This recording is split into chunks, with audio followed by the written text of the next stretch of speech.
Tune in for the audio, or you can even watch back. Giving players all the props, or put them on blast. We don't give no hot takes, only talk facts. We're giving all our devotion, riding high on this wave of emotion. Going all out, yeah, cause this is our time. No, ain't no stopping us till we reach the finish line. All in, we came here to win. We're gonna give everything. S-I-C-K on the run. S-I-C-K, sick. On fire, we're ready to fight. We'll bring the house down tonight. S-I-C-K on the run. S-I-C-K, sick. Playing on the car ride, play it when you lounge. Yes and no, you know that we can hold it down. Shout out to my man Sammy, got it off the ground. And to all the listeners tuned in right now. Got debates, analysis, and speculation. This is sports talk for the new generation. You know where to find us, got a reputation. Sick podcast, your #1 sports destination. Giving all our devotion, riding high on this wave of emotion. Going all out, yeah, cause this is our time. No, ain't no stopping us till we reach the finish line. All in, we came here to win. We're gonna give everything. S-I-C-K on the run. S-I-C-K, sick. On fire, we're ready to fight. We'll bring the house down tonight. S-I-C-K on the run. S-I-C-K, sick. S-I-C-K, it's the sickest podcast. Tune in for the audio, or you can even watch back. Giving players all the props, or put them on blast. We don't give no hot takes, only talk back. S-I-C-K, S-I-C-K, S-I-C-K, S-I-C-K, S-I-C-K, S-I-C-K. All in, we came here to win. We're gonna give everything. S-I-C-K on the run. S-I-C-K, 2,659 and 90 cents. S-I-C-K, it's the sickest podcast. Tune in for the audio, or you can even watch back. Giving players all the props, or put them on blast. We don't give no hot takes, only talk facts. We're giving all our devotion, riding high on this wave of emotion. Going all out, yeah, cause this is our time. No, ain't no stopping us till we reach the finish line. All in, we came here to win. We're gonna give everything. S-I-C-K on the run. S-I-C-K, sick. On fire, we're ready to fight.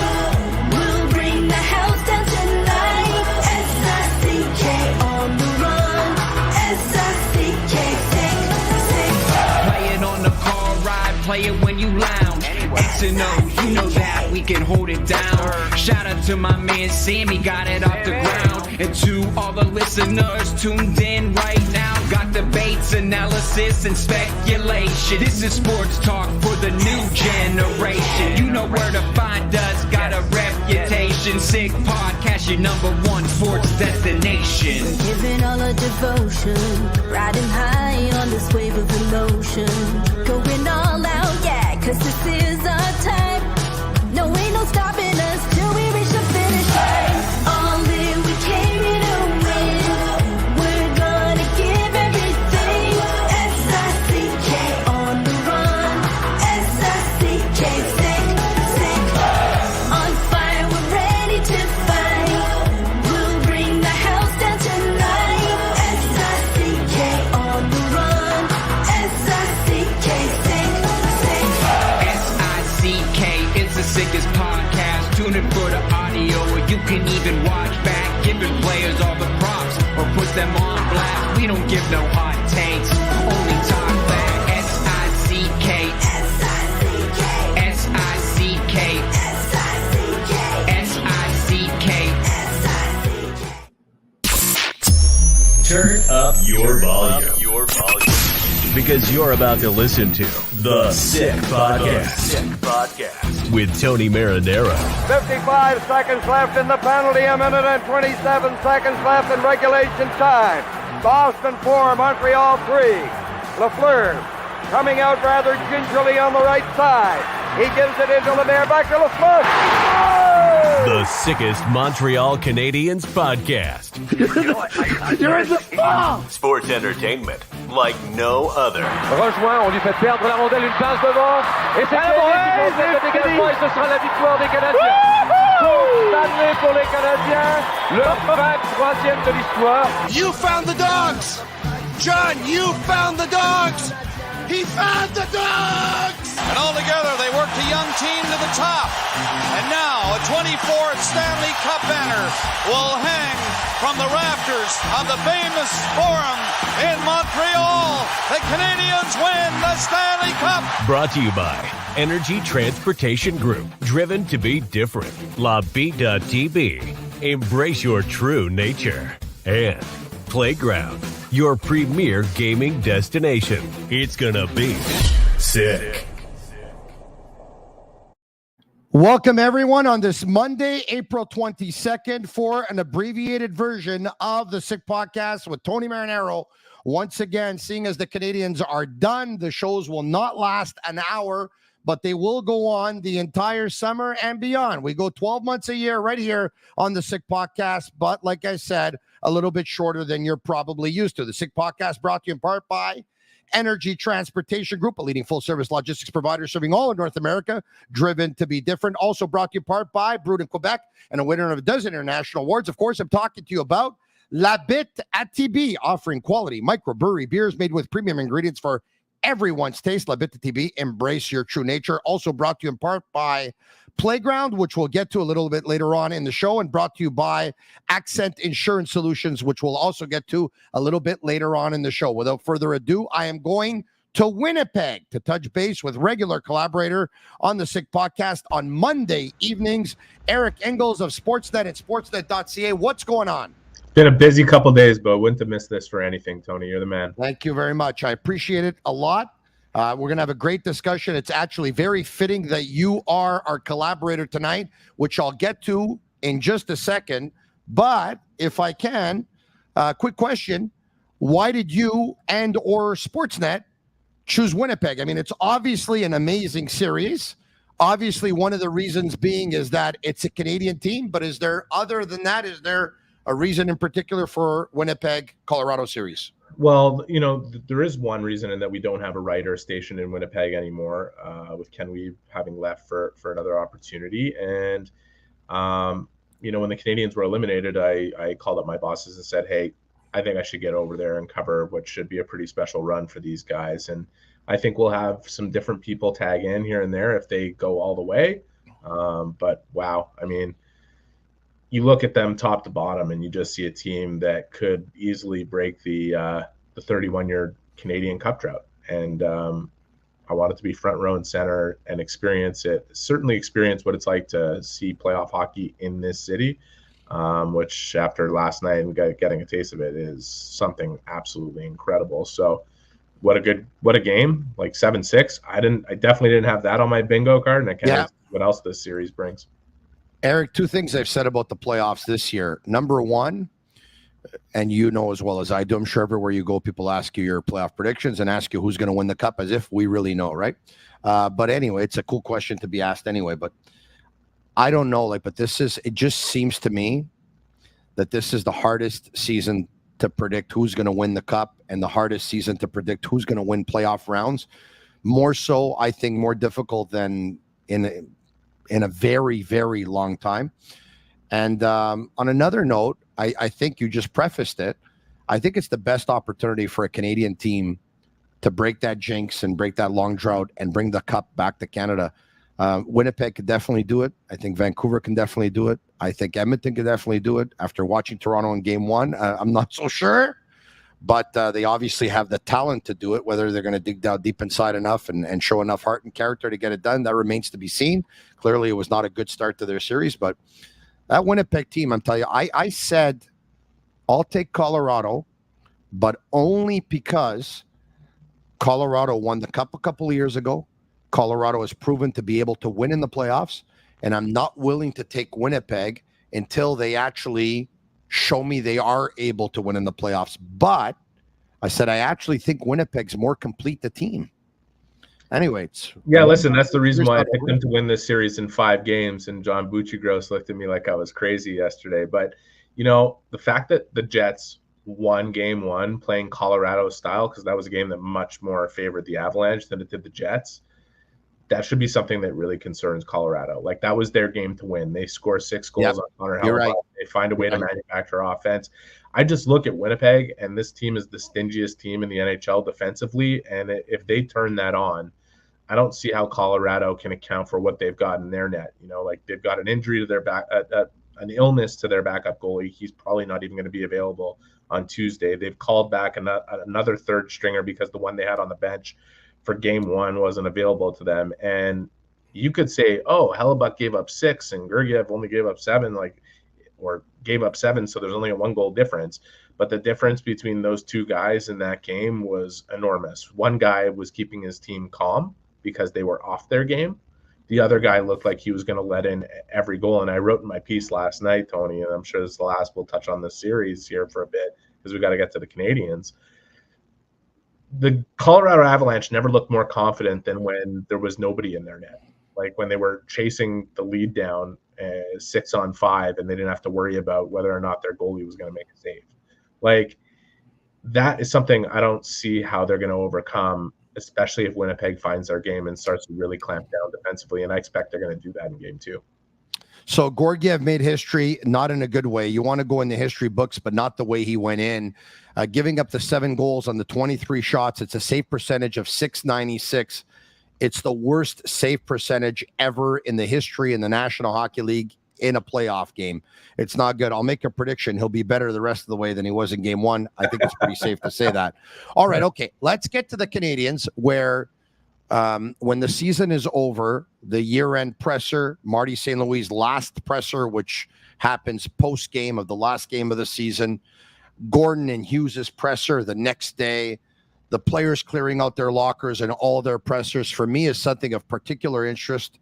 So much so that there's so many clips to get to and so much that we haven't got to yet that it'll probably take us another week before we go through all of that. Not to mention that at one point we want to do individual report cards of all the players. So just on that alone, I think we got a good 2 weeks of coverage. We haven't even talked about Laval yet, where I'll bring in some of the people who cover the Laval Rocket, whose season unfortunately came to an end on Friday night.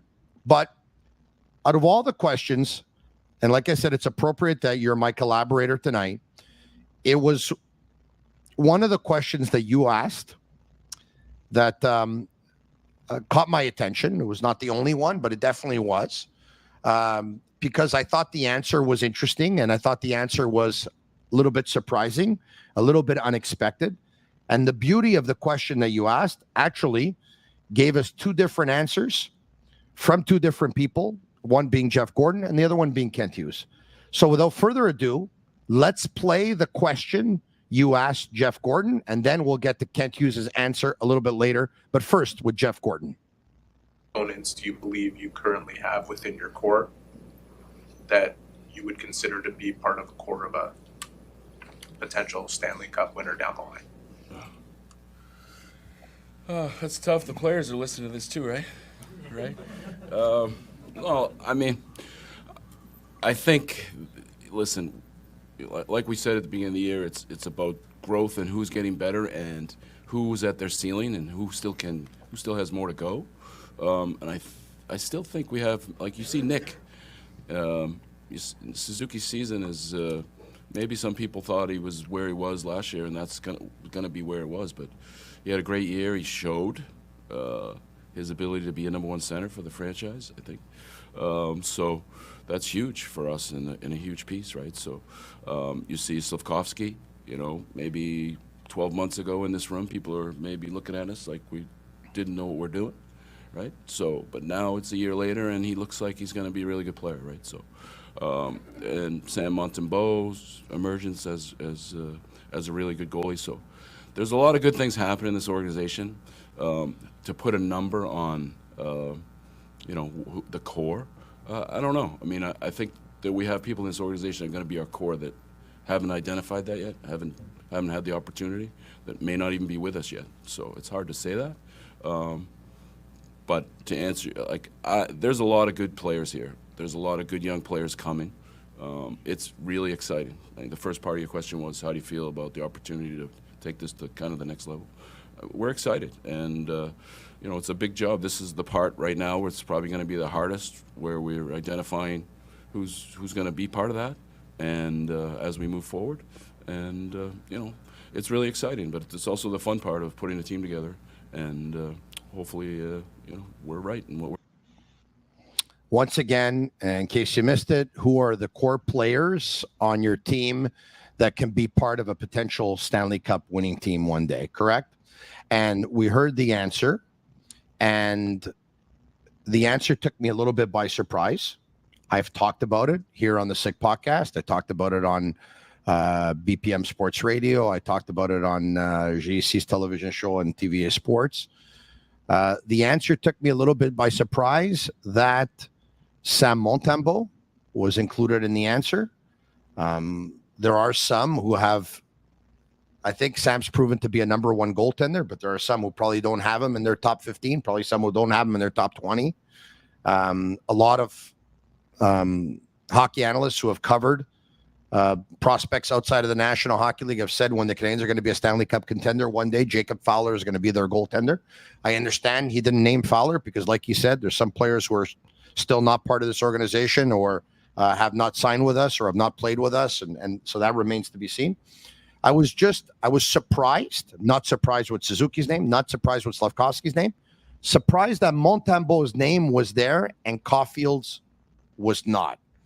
Before you say anything, the reason why I'm getting back to this tonight is because I had a bunch of people say to me in the last couple of days, oh, Tony, as if he really hates Caufield. No, he doesn't. And Tony, I can't believe he doesn't, he doesn't hate Caufield. And of course he likes Caufield. And of course Caufield's part of his core and this and that and whatever. And some people said, you know what, you're stretching and this and that. Well, I think people are stretching if they don't think I think that Cole Caufield is an important part of the Montreal Canadiens. So just so I can clarify and then we can move on, I've said it on the Sick Podcast on numerous occasions. I had a chance to say this on BPM Sports a couple of days ago when I was in studio with George Larac on Thursday. We have a couple of clips here we can play back to back. On sait tous que Gorton Hughes aime Cole Caufield. C'est pas ça, là. Tout le monde sait qu'il l'aime. Il l'aurait pas aimé. Il n'aurait pas donné le contrat de 8 ans. Donc, tu sais, si tu penses que tu vas nous envoyer un texte pour dire, mais là, voyons donc, c'est sûr qu'il l'aime, mais c'est sûr qu'il l'aime. On n'est pas en train de dire ça. Capable d'admettre qu'il y a une bonne saison quand même si ça n'a pas marqué. C'est sûr qu'il y a une bonne saison. Plus de buts qu'il a marqué dans une saison, plus de points. Hey, quelqu'un dit que Cole Caufield n'a pas connu une bonne saison, c'est un cave. OK. All right, so let me translate here. Basically, I said en français, I said, hey, for sure Gordon and Hughes love Cole Caufield. I mean, they just gave him an 8-year contract extension at $7.85 million or whatever it is. They gave him that contract, and they wouldn't have given him that contract if they didn't love the guy, number one. And number two, in my opinion, Cole Caufield had a good season. His most goals ever in a season, his most points ever in a season. We're not even talking about his 200-foot game yet. And I'll repeat what I said in French. If there's someone who thinks that he didn't have a good season, I think they're an idiot. All right, so now that I got that out of the way, my point was not that Caufield's not an important part of this team. My point was just I was surprised that he threw Montembeault in there before Caufield. The way I was surprised that Montembeault's name was there before Gouli's, the way I was surprised that Montembeault's name was there before Doc's. List goes on. Your thoughts? My thoughts are I think he just got caught up in the answer and didn't. I don't know if he meant to go down the road of starting to list people. And I got to offer a bit of clarity here because my question, that was the second part of the question that kind of I wasn't planning on asking it and just kind of threw it in to see what he would say, because the real heart of my question was to find out how they view, and I asked for both Gordon and Hughes to answer, how they view the opportunity they have in front of them to make the team better with the assets they've collected already. And the second part of the question was thrown in on a whim, not to see who they've identified as core pieces, but more to find out how many roles they feel they need to fill, so that we can kind of accurately gauge what's possible this summer and how much closer it gets them to where they want to go. Does that make sense to you? Yeah, makes sense. Yeah. That was my thinking in asking the questions. Yeah. Were you surprised that he said Montembeault? I was surprised. No, not really. Like, I think you look at Stanley Cup contenders, like how many of them outside of right here in Winnipeg, where I'm sitting in this hotel room, have a bona fide number one 60 game starter on their roster, right? Like most of them are kind of A, B, 1A guy, 1A and a B guy. I think Montembeault fits that kind of that thing. And if they have another guy with him, if Primo continues to take steps, they have two goalies that they can rely on. They were two goalies that they could rely on with a team that was just okay in front of them. So I think with an even better team, they get better and better. That's the hope, at least. And Jacob Fowler is sitting in the wings. And as Jeff Gordon was saying, there are some players that are currently not on the roster. You mentioned Fowler. I'm sure they see David Reinbacher as a guy they picked 5th overall because they see him as a future core member of the team, but he's got to go out and prove that. I think the question is a difficult question to answer on the spot, and that's why Gordon was kind of careful about what he was saying, because he didn't want to mention guys that aren't on the team as guys they view as core players before they've even played in the NHL, or guys even like Lane Hudson and Logan Mailloux who have 1 and 2 games respectively under their belts. Or he was also careful not to name Caden Gooley because, as you know as well as I do, Caden Gooley has a contract negotiation coming up, and if the executive vice president of the team steps up and just says, hey, yeah, he's definitely a core player for us moving forward, Good point, Eric. It probably means something. So as far as which by the way, we can also draw a parallel with the reluctance to say that Samuel Montembeault was a big-time number 1 goaltender before Samuel signed his 3-year contract extension at 3.15. There was always a reluctance to say that Montembeault was the number 1 goalie of the team prior to the contract extension. And it's part of it. Like, you can't ignore that. And you're right. You do pick up on a lot of nuance. I think in this particular case, I understand why you would sit there and say, okay, like, he may have tried to be careful, but it is interesting that he omitted Cole Caufield's name, especially since they gave him an 8-year contract. That was just my point. It was all that because I got this whole. I wanted to clarify this, Eric, because I got this whole like, oh my God, you're searching for things now, and it started spreading like wildfire. Wasn't my message. I have defended Cole Caufield vehemently on this show. Even as recently as a couple of weeks ago, where Max Lapierre was my guest, and Max said he agreed with something that Simon the Snake Boisvert had said on his podcast, which was that on a Stanley Cup winning team, Cole was more of a 5-6. Max also said that, in his opinion, Cole Caufield was touchable and not untouchable. And I didn't disagree with that. But what I did say, though, is I tried to compare Cole Caufield somewhat to Jonathan Marchessault and say, every team that wins the Stanley Cup has a guy who can score between 35 to 40 goals during the regular season, who ends up scoring a lot of big goals in the playoffs and could end up being the team's most important player. Case in point, Jonathan Marchessault with Vegas of last year. And Max tried to talk about how much more complete Marchessault is than Caufield. And I said, I understand, but he's also 33 years old, and he's also been on his 3rd team, and he's also been in the National Hockey League for 12 or 13 years. And they're trying to develop Caufield to become the most complete version of himself. And I believe, and I said this before, I'll say it again before handing it off to you, Eric, that Cole Caufield, 12, 13 years into his NHL career, will be able to impact a team and a series in games and play an all-rounded game like Marchessault. I believe that.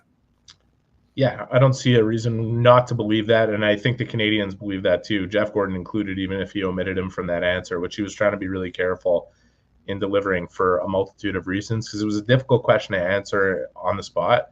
He handled it the way he handled it. It may not have been his best answer at the press conference, and that's fine. At the end of the day, like Cole Caufield, you talk about what he'll be 12, 13 years down the line. What he became this year was a much more complete player already. I have, Marty St. Louis has zero reservations about his goal scoring returning. I think if we look at the way his season ended, there's some evidence to support that lack of concern from Marty. My own personal front, like Cole Caufield has scored his entire life, and I'm pretty sure he's going to continue doing that. And as far as we're talking about whether or not he'll have the ability to help the Canadiens contend for a Stanley Cup sooner rather than later, I believe that he's a big part of it. And I see him absolutely as a core player. I think they do too.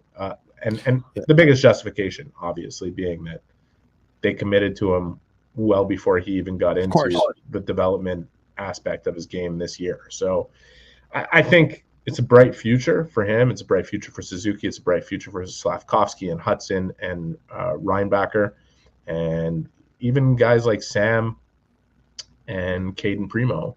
They have an opportunity to establish themselves even further as legitimate core players. That doesn't mean that none of these guys are tradable or that the Canadiens would never touch them if they saw an opportunity to upgrade. You brought up Marchessault as an example, or maybe the Snake did, or maybe Max Lapierre did. But like, you think about Vegas and the way they took players that you thought were absolutely a part of their core, and anytime they had a chance to get a viable upgrade in their eyes, they did it. Didn't matter how locked into that player they were. So I think that's something that a lot of managers around the league have to be willing to do. You can't fall in love with your own players when it could blind your objectivity to being able to upgrade. And I think it's easy for the fans to fall in love with players like Suzuki and Caufield and suggest they're going to be at the center of this when it's ready to roll and rock. But you never know what's coming down the pike. So we'll see. So you think that when you asked Gordon the question and the fact that Caufield's name did not come up, even though we know he didn't name all of his core players. I think he was being very careful. You think he was being very careful? Very careful. Or you think he forgot and or both? It's both. I think he was being very careful. I think he started down a path of starting to name some players and realized it's probably not the best way to go about it and just kind of cut it off. Okay. If he had continued, he probably would have come up with Cole at some point. Yeah, that's got it. Now listen, folks, I have a lot of weaknesses in life. I can guarantee you that. I can tell you that. But I also think I got a couple of strengths. And one of them is my ability to listen. And so when I heard that, I just thought the fact the name wasn't there, as much as I told you he loves him and Hughes loves him and everyone loves him, and he's got the 8-year contract. I was just trying to understand why he wasn't there. And this whole thing spread like wildfire over the past couple of days. Yeah, probably even got back to Jeff Gordon, and probably Jeff isn't even very happy with me because he's probably holding questions from everybody. But I'll say that. Hold on a second.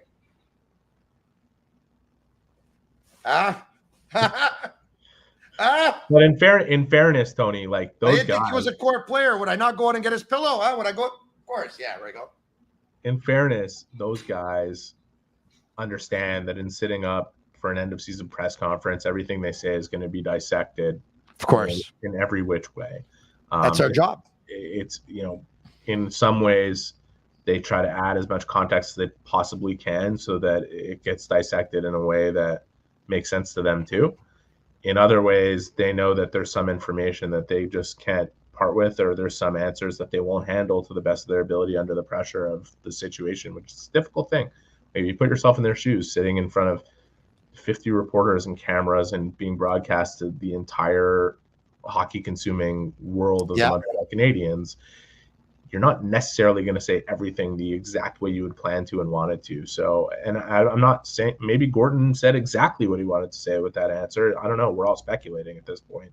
Yeah. Were you at all surprised that they were both there at the press conference, or is that the way you thought it would go down? Yeah. I think that's the way it should be. And I think, of course, it's very smart on their part, if only for these guys have such complementary skills, and that's why they're in the positions they're in, and they have contrasting and complementary viewpoints. They certainly are taking the Canadiens in a certain direction that they both believe in, and they're both guiding.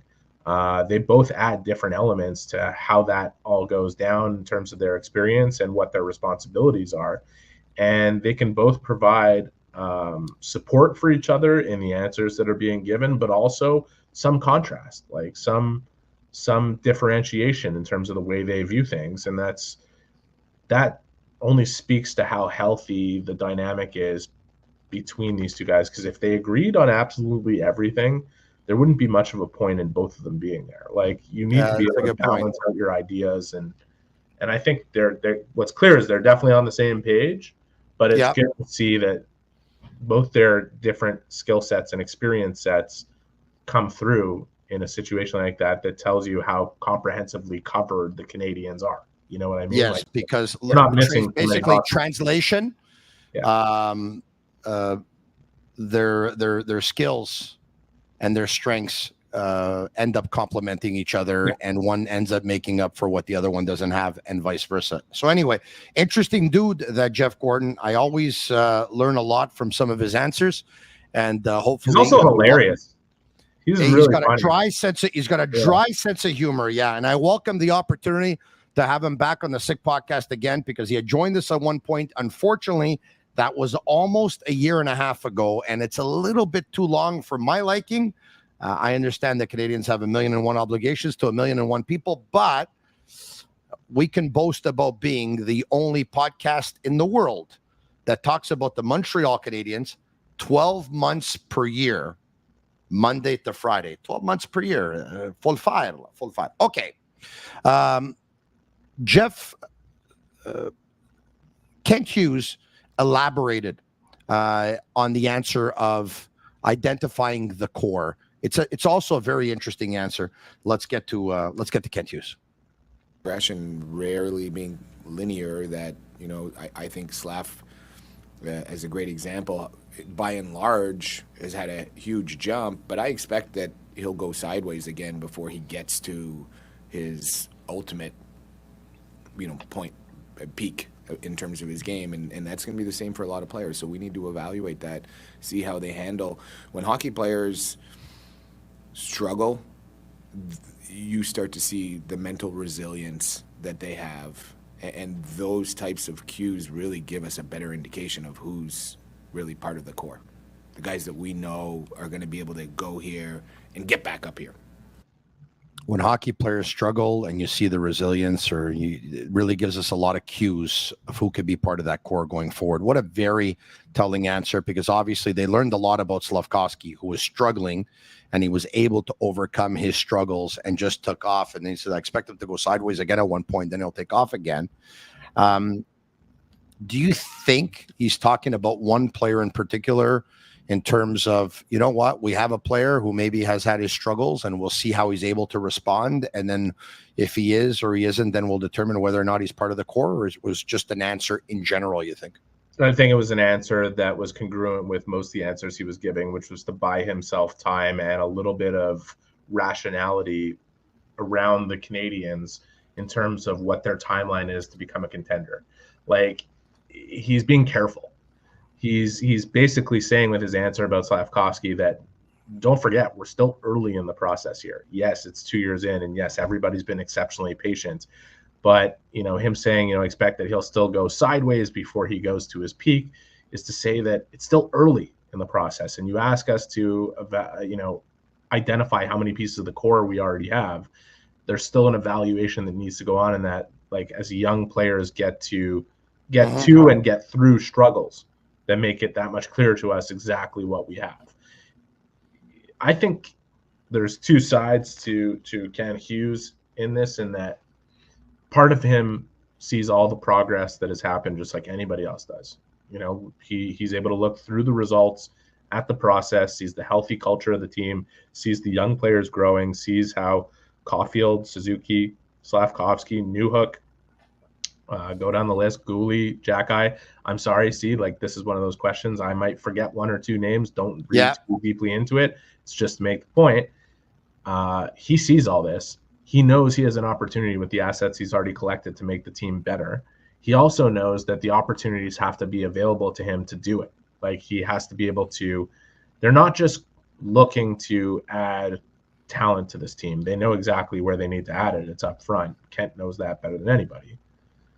They want to add the pieces that will be complementary to the core that they have and grow that core.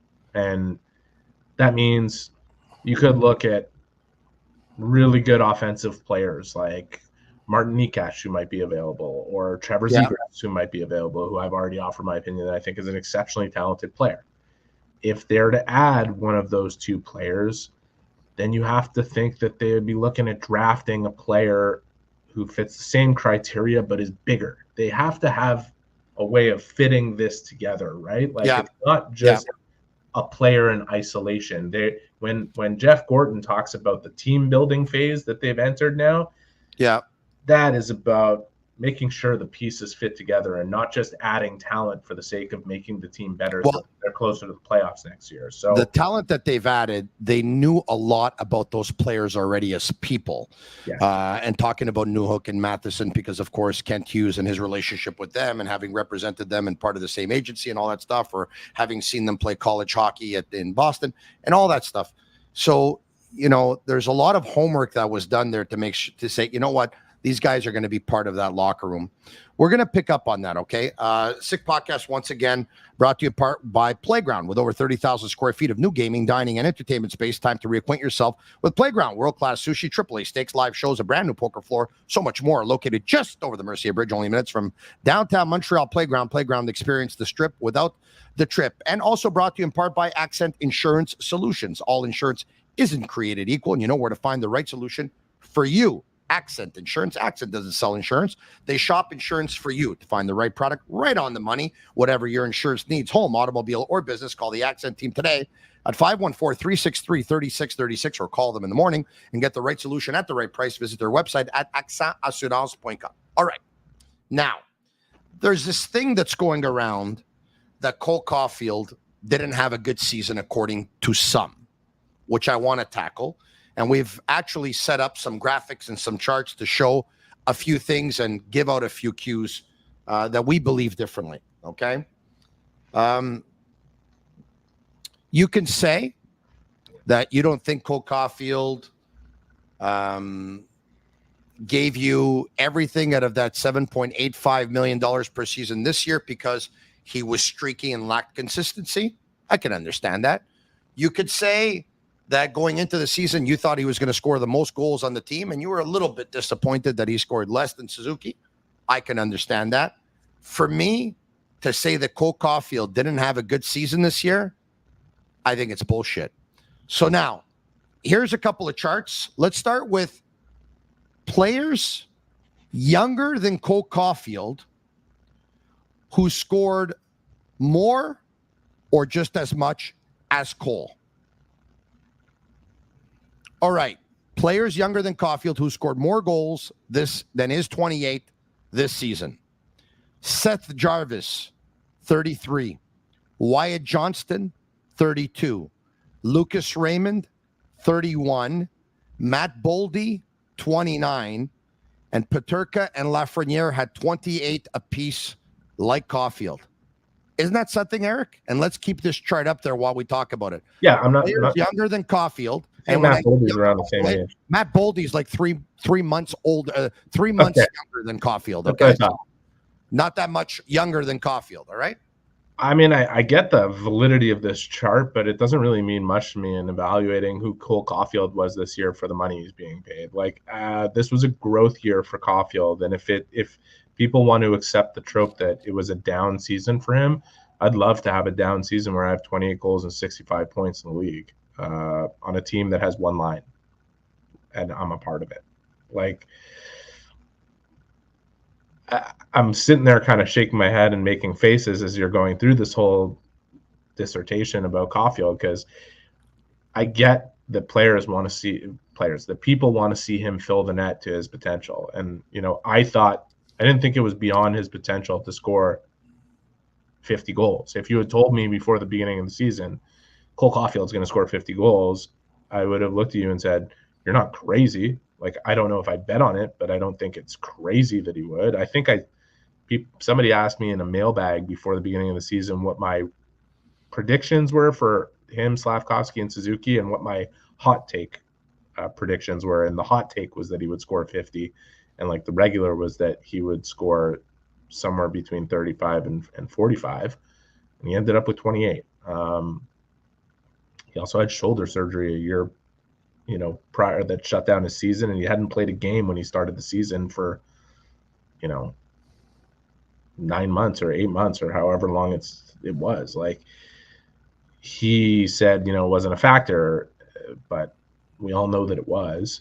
And he dealt with it while also growing his game, becoming a more complete and better player. And that's going to serve him really well for when he starts scoring at the level that a lot of people expected he would already at this year. I don't see it as a down or a bad year for him. I think he could have scored more goals. I think he could have been better in some games, but also, like, take it outside of Caufield himself, the whole environment. Like, who else did the Canadiens have to depend on here? Like, if Kirby Dach is healthy and the Canadiens have 2/3 of a good second line, there's a bit more room on the ice for all three of them. Like, Suzuki ended up under a point per game. I'm a firm believer that if Dach had been there all year, I don't think he'd be taking opportunity away from Suzuki. I think he'd be opening some up for him to produce even more. Yeah, I agree with that. So, and once again, same for Caufield. And if Caufield ends up with like 5 more points, Tony, and ends up at 70 points instead of 65, like, how would people talk about his season? Like, yeah, you know what's amazing too? How many posts and crossbars did he hit? Now, I know you could probably say the same thing for the other players. It just seems to me that Cole hit a lot of them, and I'm going to actually prove that a little bit later on. I'll show something. But so 4 players younger than Caufield, one of them by 3 months. 4 players younger than Caufield scored more goals than Caufield this season. Seth Jarvis of Carolina, that's a pretty good team that he played for. Wyatt Johnston of Dallas, that's a pretty good team that he plays for. Lucas Raymond of Detroit, who were eliminated on the final day of the regular season. And Matt Boldy of the Minnesota Wild. I mean, they all play for better teams than Cole Caufield plays on. Now, players younger than Caufield who scored more points this season than Caufield. Let's get to that. Jack Hughes, 74 points. Lucas Raymond, 72. Tim Stützle, 70. Matt Boldy, 69. Seth Jarvis, 68. And Caufield tied with Wyatt Johnston with 65. Once again, the chart is just to show that. Yeah, I mean, 3 of them played less games. He's an elite company. Yeah, three of them played less games. Anyways, I get the chart. I get the point of both the charts, which is to show that, like, okay, like, there's not that many players in and around his age that are doing as well as he is this early into his career. I think just watch the process. Like, it's so much healthier. This year was a critical year for him, and he's coming into the wheelhouse of where you, like, jump off into your prime. Like, he's still 80 games shy of there. Like, I don't know how many he's got under his belt now. Is it 200? I have to check. But I'm a big believer that you're a real player in this league once you've got 300 under your belt. 205 in the regular season, 20 in the playoffs. Yeah, so 205. Once Cole gets through the next 82, only then does he enter his prime, in my opinion. All right, now that's considering where he's at. I think, any disappointment that there is about Caufield is that he had 48 goals in 83 games prior to the season starting, like over his last 83 games. Yeah. Pretty much since Marty St. Louis came in. Yeah. In the 83 games from Marty coming in to the start of this season, he had 48 goals. And that's where people were just like, why didn't he get to the next level? And I think we spent so much time talking about how progress isn't linear, both from the team and individual standpoint. And, it's easy to look at it in Slavkovsky and say, okay, like, this is normal, and he might go sideways a little bit before going up. But people expect that Cole was going to go from 48 in 83 games. One of the this is the last thing I'm going to say on this, on Caufield. Yeah. Marty St. Louis was asked a question before the Tampa Bay Lightning played their last game in Montreal about Steven Stamkos. And he was asked, man, this guy keeps producing. Is there something unbelievable about the fact that he keeps producing? And he said, he's a better player now than he was when he was a 60-goal scorer with Tampa Bay, which is when he was around Caufield's age, maybe just slightly older. And Marty was answering that question, and he was talking about Stamkos, but I'm telling you something in his head, and this is me speculating, but I know Marty pretty well by now. Part of that was about Cole Caufield and just trying to tell everybody, you're worried about the goals, but he's a much better player than he was when he scored 48 over 83 when I first started coaching this team. And I'm sure of that. And I think the proof is in what Stamkos did after he scored 60 goals with the Lightning, because they weren't winning cups when he did that. He became a much more complete player, and they started winning cups. Yeah. He's probably trying to reinforce his point to Caufield by answering a question about Stamkos. Yeah. Now, we'll end it with this, and it's been fun, but we put together a chart. We're probably wondering, and everyone probably listening and watching is wondering, with all these players that we just named, Cole's age younger, who scored more goals than him or picked up more points than him, how many times, did they shoot the puck, and what was their save percentage? So I took a look at the guys that scored the goals, and here you have it. Here's a chart. Shots and shooting percentage of players younger than Caufield who scored more or as much. Seth Jarvis took 176 shots. It's not a lot. 18.8 shooting percentage. Wyatt Johnston took 216 shots. 14.8% shooting percentage.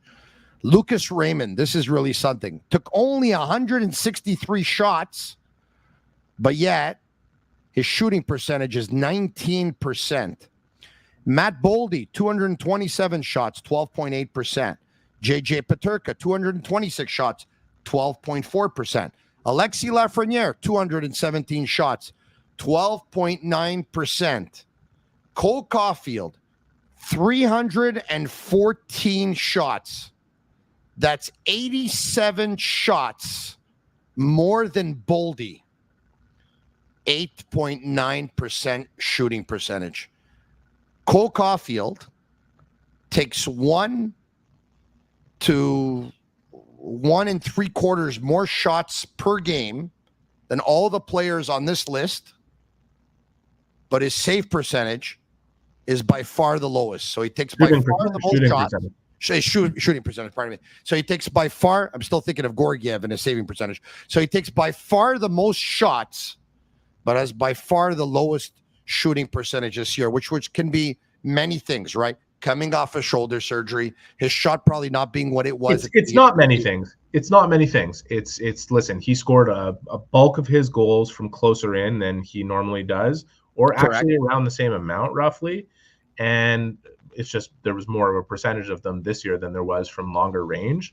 And throughout his entire life, he's been able to score at longer range, including in the NHL through the first sample. So yes, something physically had to do something with that. But also, there's some luck involved too. And if you bumped his shooting percentage up to 12%, which is still underneath all these shooting percentages I see in front of me, he'd have ended up with 37 goals. And I think prior to this season, his shooting percentage was somewhere in the 16% range, if I'm not mistaken. Yeah. So whatever it was, we know, guys, this guy's shot is going to come back to what you would hope for it to be. A lot goes into it. It's not just velocity and how fast you get it off, but confidence in taking it and finding the spots that you need to find, and getting a couple bounces too, getting a little bit of luck. And I think, don't forget, Eric, I think it'll be there. Don't forget it. If I can, if Kirby Dach comes back next year and the Canadiens are healthy, especially in their top six, teams are going to focus less on Caufield, because now all of a sudden they're going to have to watch the Dach line again, especially if the Canadiens can go out and acquire another player by trade that they can end up putting on that line. The more the Canadiens, especially if Caufield is playing on that line. Yeah, and Caufield might play on that line. You never know. The more the Canadiens become deeper and the less predictable they'll come, you'll see the numbers increase even more for Caufield, which should make it for even more impressive. I don't know if he's going to score 50 goals, Tony, but I think if he scores 40 and produces 40 assists instead of scoring 50 and produces 20 assists,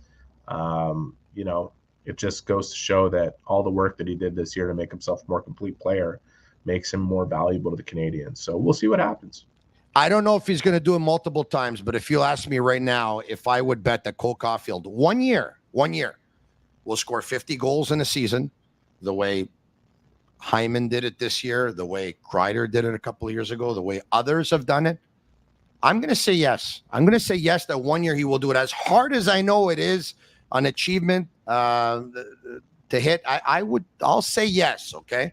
And I'll say good night to you because it's an abbreviated show, but we still went very long, mind you. But thanks so much for doing this, and we'll talk to you again, hopefully, maybe next week on Monday. Take care. There you go. Thank you very much. There you have it. Eric Engels of Sportsnet at sportsnet.ca. I'm Marinaro, thanking you all for watching once again on YouTube, on Facebook, and on Twitter. Subscribe to our YouTube channel if you haven't already. For Shane Gaumont and Master Control, he's Gaumont. I'm Marinaro. And that's a wrap. Hope you don't miss us too much until next time. Follow the Sick Podcast with Tony Marinaro on YouTube, Instagram, Facebook, Google Play, and Apple Podcasts. The Sick Podcast is brought to you by Energy Transportation Group, driven to be different. LaBi.tv, embrace your true nature. And Playground, your premier gaming destination.